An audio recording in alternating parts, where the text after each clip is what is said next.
Amables oyentes, amados hermanos en Cristo, vamos a continuar nuestra meditación respecto a Esdras y sus tiempos. Y para ello vamos a leer el libro de Esdras, el capítulo 7, a partir del versículo 13. Dice así: Por mí es dada orden que todo aquel que en mi reino, todo aquel que en mi reino, del pueblo de Israel y de sus sacerdotes y levitas, que quiera ir contigo a Jerusalén, vaya.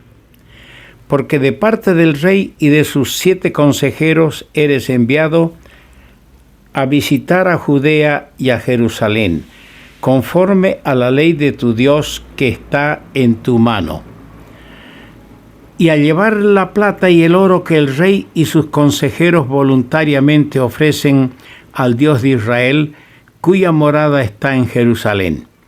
Y toda la plata y el oro que halles en toda la provincia de Babilonia, con las ofrendas voluntarias del pueblo y de los sacerdotes que voluntariamente ofrecieren para la casa de su Dios, la cual está en Jerusalén. Comprarás pues diligentemente con este dinero los becerros, carneros y corderos, con sus ofrendas y sus libaciones, y los ofrecerás sobre el altar de la casa de vuestro Dios, la cual está en Jerusalén. Y lo que a ti y a tus hermanos os parezca hacer de la otra plata y oro, hacedlo conforme a la voluntad de vuestro Dios. Los utensilios que te son entregados para el servicio de la casa de tu Dios, los restituirás delante de Dios en Jerusalén. Y todo lo que se requiere para la casa de tu Dios que te sea necesario dar, lo darás de la casa de los tesoros del rey. Y por mí, Artajerjes, rey, es dada orden a todos los tesoreros que están al otro lado del río, que todo lo que os pida el sacerdote Esdras, escriba de la ley del Dios del cielo, se le conceda prontamente. Hasta 100 talentos de plata, 100 coros de trigo, 100 batos de vino y 100 batos de aceite y sal sin medida. Todo lo que os he mandado por el Dios del cielo sea hecho prontamente para la casa del Dios del cielo. Pues, ¿por qué habría de ser su ira contra el reino del rey y de sus hijos? Y a vosotros os hacemos saber que a todos los sacerdotes y levitas, cantores, porteros, sirvientes del templo y ministros de la casa de Dios, ninguno podrá imponerles tributo, contribución ni renta. Que el Señor añada su bendición a la lectura de su santa palabra, que es tan buena para nosotros, los que somos hijos de Dios. Vamos a ver algunos puntos importantes en esta meditación de hoy. Vamos a ver profecías cumplidas, espíritus despertados, vamos a ver el día de las pequeñeces y por último, un puntito más respecto a Esdras, el escriba diligente.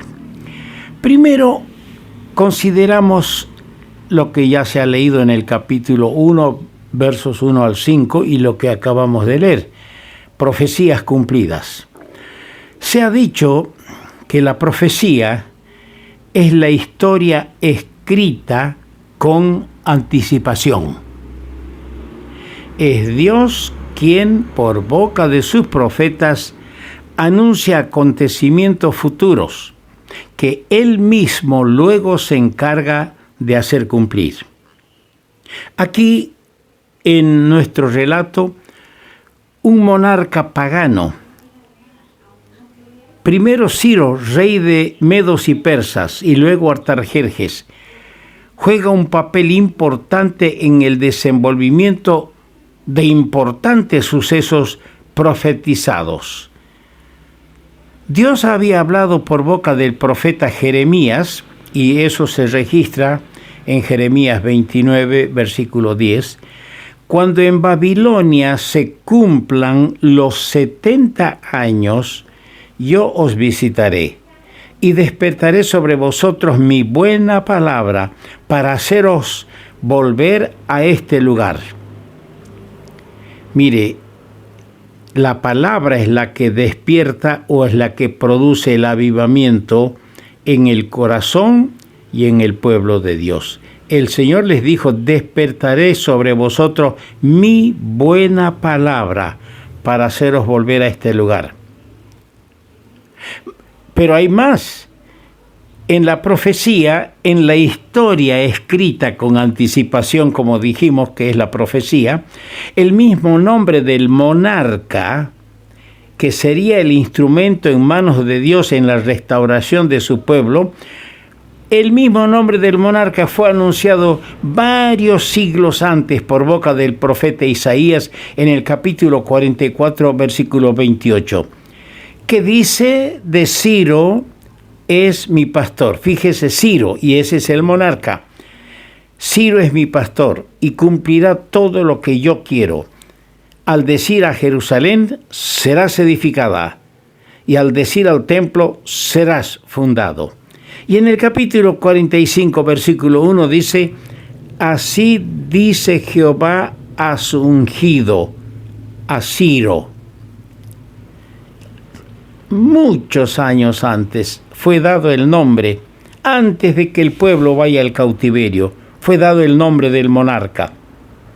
Dios, a través de la profecía, escribe la historia por adelantado. Cuando llegó el momento indicado, Dios, que había prometido despertar su buena palabra sobre su pueblo, despertó el espíritu de Ciro para cumplir sus designios.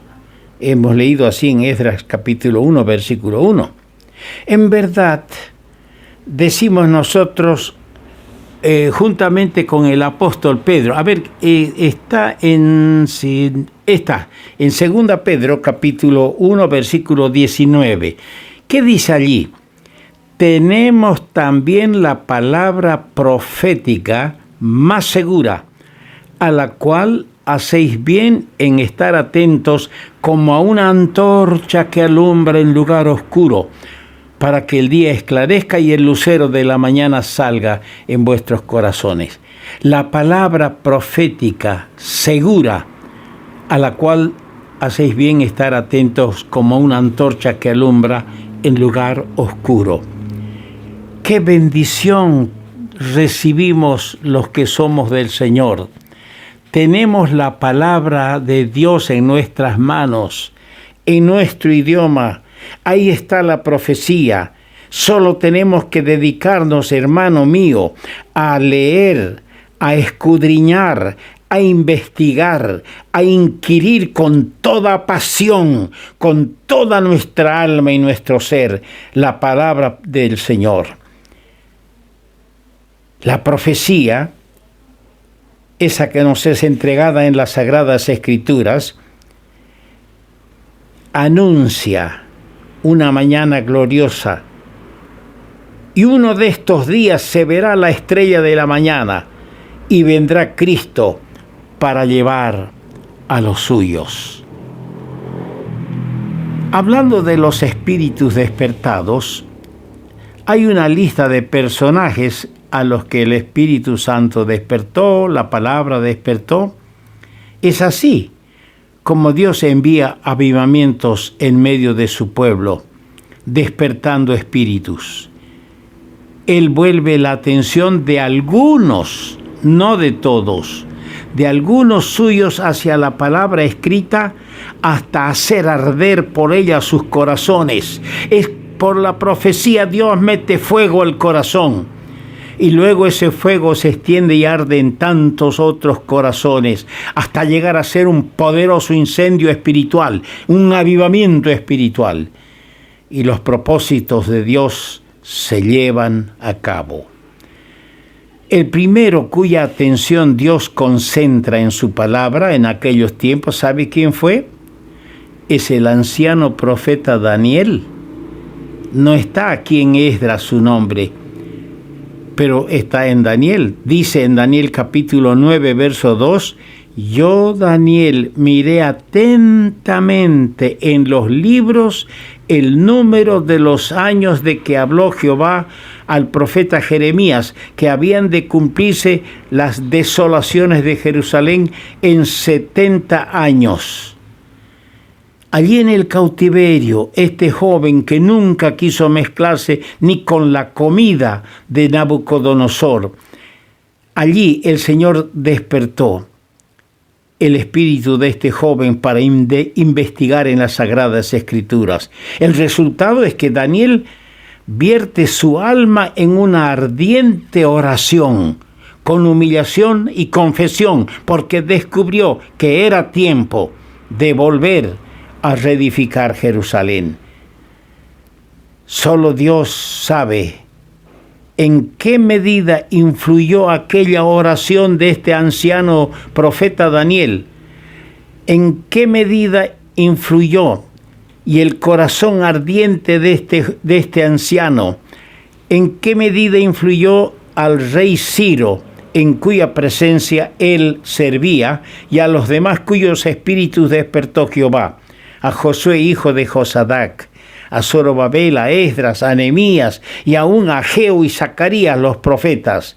Lo cierto es que nunca ocurre algún verdadero avivamiento que no sea originado por la palabra de Dios. Nunca ocurre un avivamiento si no está producido por la palabra de Dios y, por supuesto, por el Espíritu Santo, que hace eficaz en los corazones, como en el día de hoy. El Espíritu Santo hace eficaz en nuestro corazón la palabra de Dios.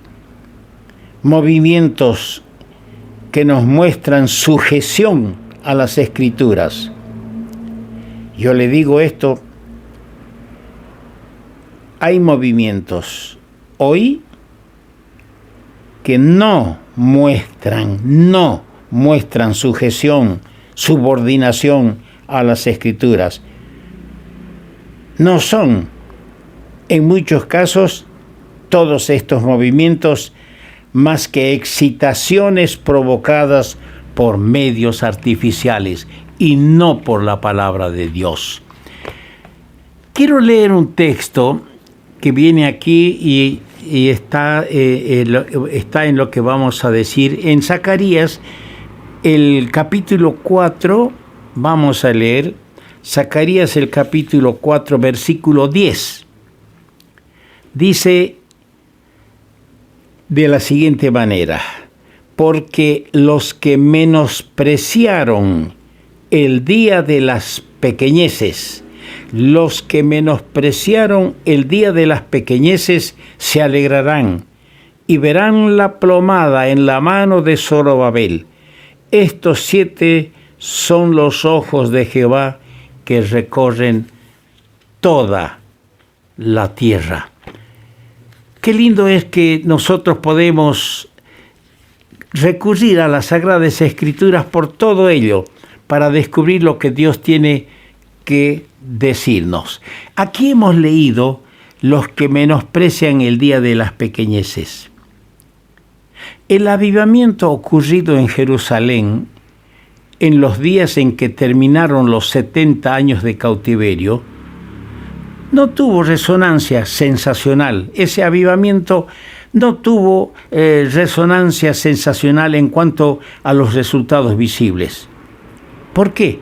Un puñado de cautivos volvió de Babilonia para reedificar el templo, y desde el comienzo esa obra tuvo serios inconvenientes provocados por los enemigos.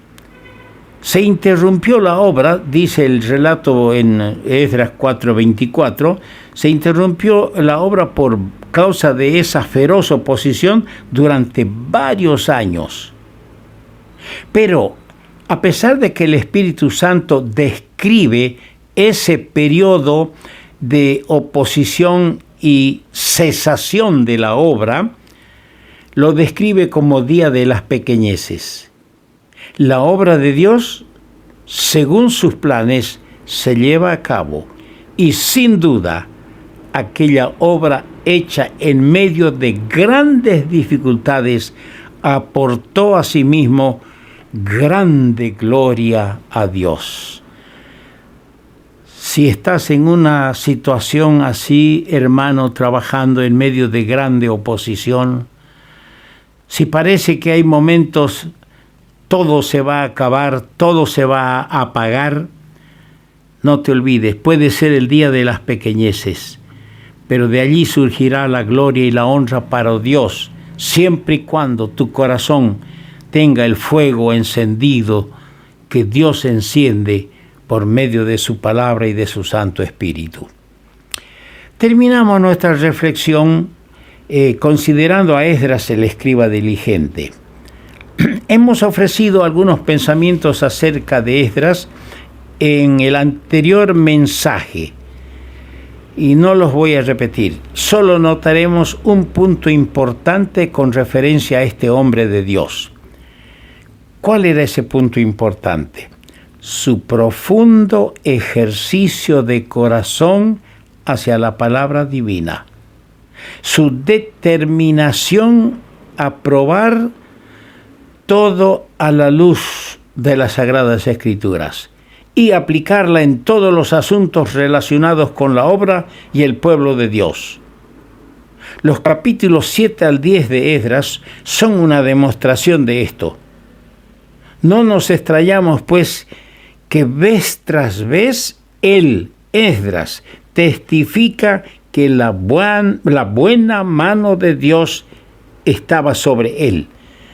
La buena mano de Dios era sobre él. Así leemos en el capítulo 7, versículo 6, capítulo 7, versículo 9, capítulo 7, versículo 28, capítulo 8, versículo 18 y en el mismo capítulo 8, versículo 31. ¿Se dirá de ti, se dirá de mí? ¿Podré decir yo, la buena mano de Dios estuvo sobre mí? Para que la buena mano de Dios esté sobre nosotros, nuestro corazón debe mantener el fuego encendido por el Espíritu Santo y su santa palabra. Que no se apague ese fuego, que no se apague el primer amor que tenemos hacia nuestro Señor. Que Dios añada su más rica bendición a la consideración que hemos hecho de su santa palabra.